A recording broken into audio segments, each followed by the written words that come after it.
आज के इस वीडियो में आप जानेंगे जॉब सैलरी से करोड़पति बनना।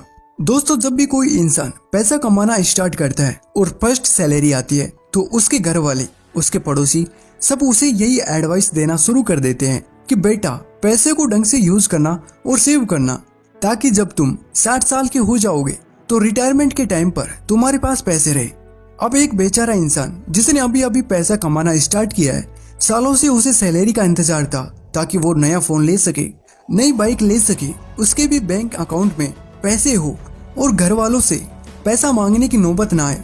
ये सारे सपने लिए हुए जस्ट अभी अभी जॉब करना स्टार्ट करता है और उस पर दुनिया भर का प्रेशर आ जाता है, जिससे वह कंफ्यूज हो जाता है कि पैसा कैसे सेव करे, इन्वेस्ट करे, रिटायरमेंट कब ले। और आजकल तो सोशल मीडिया पर उसे हर जगह एक नई टर्म सुनाई देती है जिसका नाम है फाइनेंशियल फ्रीडम। वह हर जगह सुनता रहता है कि हमें जल्दी से जल्दी फाइनेंशियली फ्री होना चाहिए ताकि हम लाइफ को एंजॉय कर सकें। या फिर ये फलाना इंसान 25 की एज में फाइनेंशियली फ्री हो गया, और ये सुनते सुनते वह परेशान हो जाता है कि करे तो आखिर करे क्या।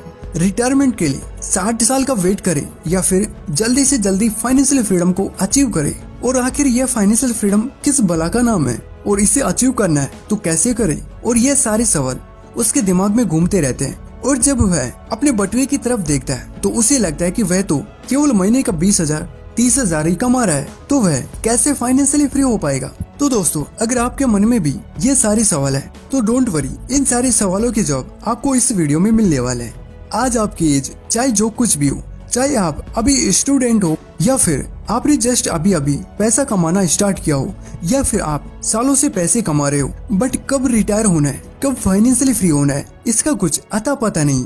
वेल, आज मैं आपको फाइनेंशियली फ्रीडम अचीव करने के कुछ इम्पोर्टेंट रूल्स बताने वाला हूँ, जिसमें आप अपनी सैलरी का केवल 50% सेव करके और कैसे अपने महीने का केवल 15,000 इन्वेस्ट करके जल्दी रिटायर हो सकते हो और आपको 60 की एज तक काम करने की जरूरत नहीं पड़ेगी। और सब मैं इतनी आसान भाषा में समझाने वाला हूँ जिन्हें केवल 10-12 साल का बच्चा भी आसानी से समझ सकता है। तो चलिए शुरू करते हैं। Important rules for achieve financial freedom. दोस्तों, इस वीडियो को एंड तक जरूर देखना ताकि आप इस वीडियो को अच्छी तरह से समझ सके और आप कम एज में रिटायर हो सके। Rule number first, where should I spend my money. दोस्तों, जब भी आप पैसा कमाना स्टार्ट करते हो तो सबसे पहले चीज जो हर कोई करता है कि चलो अपनी सैलरी आई है, कुछ खरीद लेते हैं। नया फोन, नया लैपटॉप, नई बाइक, यह सब आपको खरीदने का मन करता है। बट आप हमेशा अपनी सैलरी, अपनी इनकम की तरफ देखते हो और सोचते हो कि इसे खरीदूं या फिर नहीं, या फिर पैसा सेव करूं या इन्वेस्ट करूं। वेल, जब भी आप कोई चीज खरीदने का सोचो तो आप अपने आप से क्वेश्चन पूछो कि आप उस चीज को 2 बार खरीद सकते हो या फिर नहीं। अगर आप उस चीज को 2 बार कैश में नहीं कर सकते हो तो उसे मत खरीदो। अब आप सोच रहे होंगे कि यह क्या है, एक आईफोन 1 से 1.5 लाख का आता है, मैं एक खरीद लूं वही मेरी बड़ी बात है, 2 बार उसे कैश में खरीदना कैसे पॉसिबल है। वेल, अगर ऐसा है कि आप उस आईफोन को 2 बार नहीं खरीद सकते तो वह आपको नहीं खरीदना चाहिए, क्योंकि हम लोग जब अपनी लाइफ स्टाइल को एक बार बढ़ा देते हैं तो उसे कम करना मुश्किल हो जाता है। इसे मैं आपको एक एग्जांपल देकर समझाता हूँ। पूछो कि आज 2024 में अगर आप एक नया फोन खरीदने जा रहे हैं तो आपका जवाब बिल्कुल उल्टा होगा। शायद ही आज के टाइम पर कोई ऐसा होगा जो 10,000 से नीचे का फोन खरीदेगा। तो पॉइंट यह है कि लाइफ स्टाइल को अपग्रेड करना, ऊपर ले जाना आसान है, बट उसे वापस नीचे लाना बहुत मुश्किल है। तो मुद्दे की बात यह है कि आप जो भी चीजें खरीदना चाहते हैं, अगर आप उसको 2 बार नहीं खरीद सकते हो तो स्किप करो।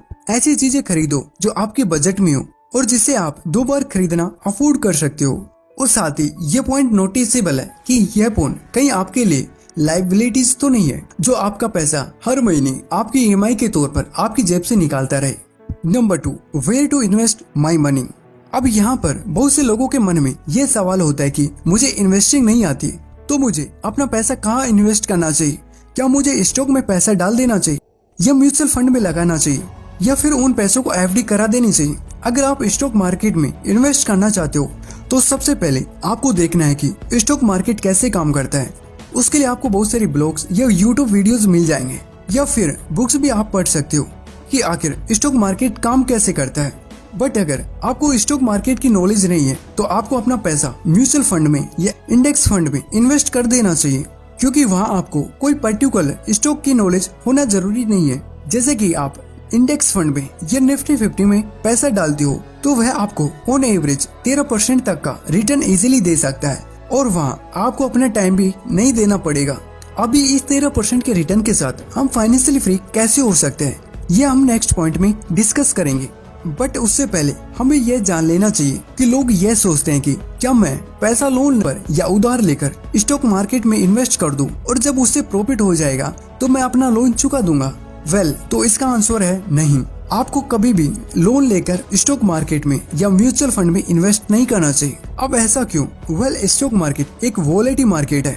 कभी कभी ऐसा भी होता है कि आप जिस स्टॉक में पैसा लगाओगे उसका प्राइस 2-3 सालों तक नहीं बढ़ता है। ये कुछ खास प्रॉफिट नहीं होता और हम लोगों के अंदर पेशेंस बहुत कम होता है क्योंकि हमें रिवार्ड जल्दी से जल्दी चाहिए होता है। हम लोग चाहते हैं कि आज हम पैसा लगाए और अगले 2-3 महीनों में हमारा पैसा डबल हो जाए, बट एक्चुअल में ऐसा होता नहीं है।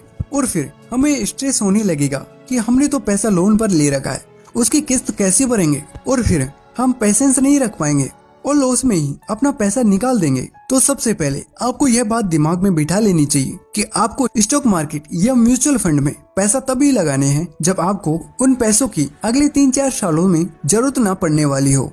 अगर आपको नेक्स्ट 1-2 सालों में गाड़ी ही लेनी है या शादी के लिए पैसा चाहिए तो ऐसे पैसों की आप FD ही करवा दीजिए। उन्हें स्टॉक मार्केट में डालने की गलती मत करना। और दोस्तों, यदि आप स्टॉक मार्केट में इन्वेस्ट करना चाहते हैं तो आपको एक डीमैट अकाउंट चाहिए। इसके लिए आपको कई सारे ऐसे इन्वेस्टिंग के ऐप्स मिल जाएंगे जिसकी हेल्प से आप फ्री में डीमैट अकाउंट क्रिएट कर सकते हो। तो आप नीचे दिए गए डिस्क्रिप्शन में ऐप्स को डाउनलोड करके आप अपना पैसा इन्वेस्ट कर सकते हो। और हाँ, इन्वेस्टिंग करने से पहले अपनी रिसर्च जरूर करें। अब दोस्तों, एक और पॉइंट यह आता है कि चलो हम अगले 2-3 सालों में हमें किसी भी पैसों की जरूरत नहीं है तो क्या हम स्टॉक मार्केट में पैसा लगा दें?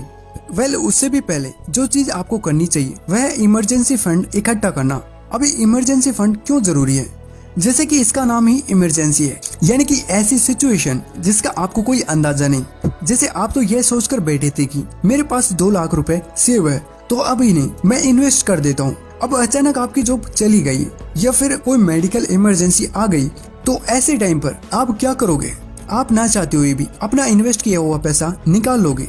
इसलिए इन्वेस्टिंग से पहले आपको एटलीस्ट जितना भी आपका मंथली खर्चा है उसके अकॉर्डिंग जैसे 12 मंथ का इमरजेंसी फंड आपके पास होना चाहिए, ताकि ऐसी सिचुएशन में आपको इन्वेस्ट किया हुआ पैसा निकालना ना पड़े।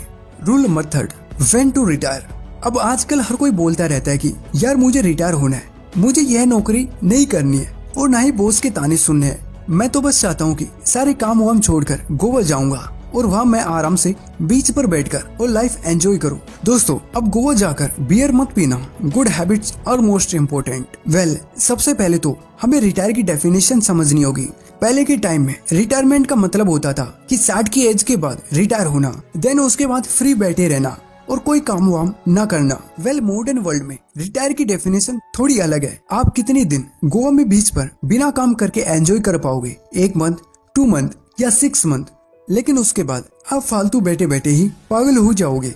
रिटायरमेंट या फाइनेंशियल इंडिपेंडेंस का असली मतलब यह है कि आपको पैसा कमाने के लिए कोई ऐसा काम करने की जरूरत नहीं है जिसे करना आपको पसंद नहीं है।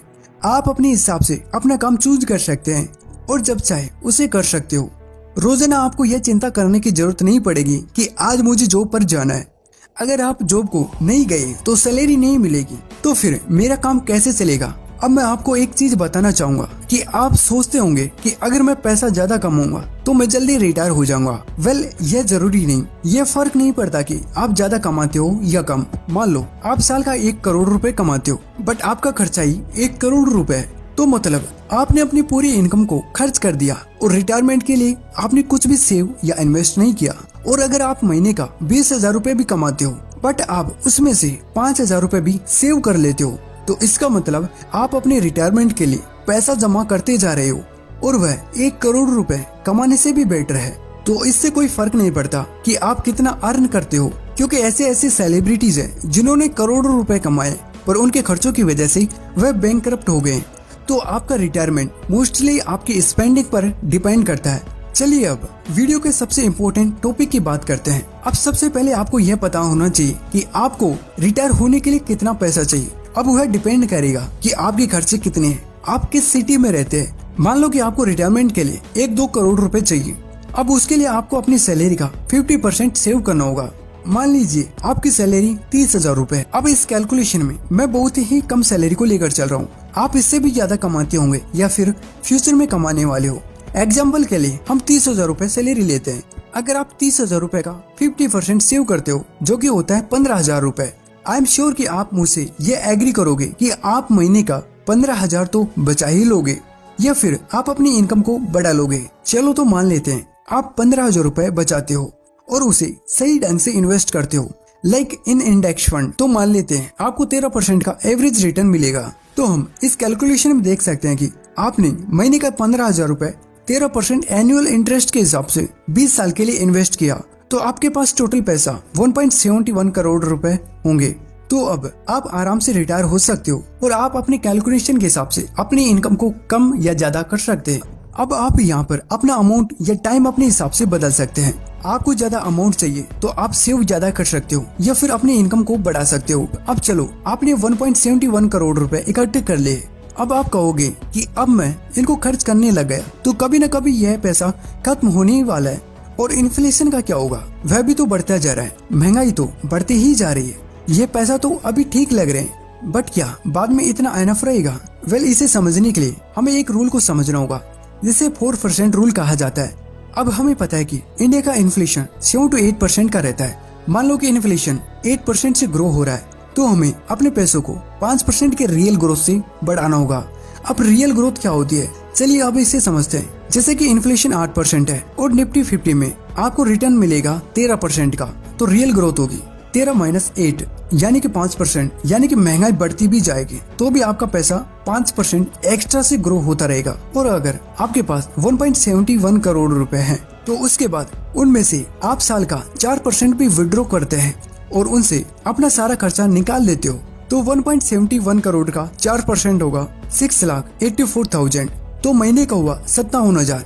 यानी कि देखा जाए तो आपके टोटल फंड से अगर महीने का 4% भी विड्रॉ करते हो, यानी महीने में 57,000 रुपए भी खर्च कर देते हो, तो आपका पैसा कभी खत्म नहीं होने वाला है, क्योंकि आपके इन्वेस्टमेंट अमाउंट से आपको 5% की रियल ग्रोथ मिल रही है। तो अगर आप 4% भी खर्चा करते जाओगे तो हमेशा 1% आपके पास एक्स्ट्रा ही बचेगा, और हो सकता है ये परसेंट ज्यादा भी हो, जिससे कि आपका पैसा कभी भी खत्म नहीं होने वाला। तो अगर आप 50% हर महीने का सेव करके इन्वेस्ट करते रहते हो, तो आप कुछ ही सालों में रिटायर हो सकते हो।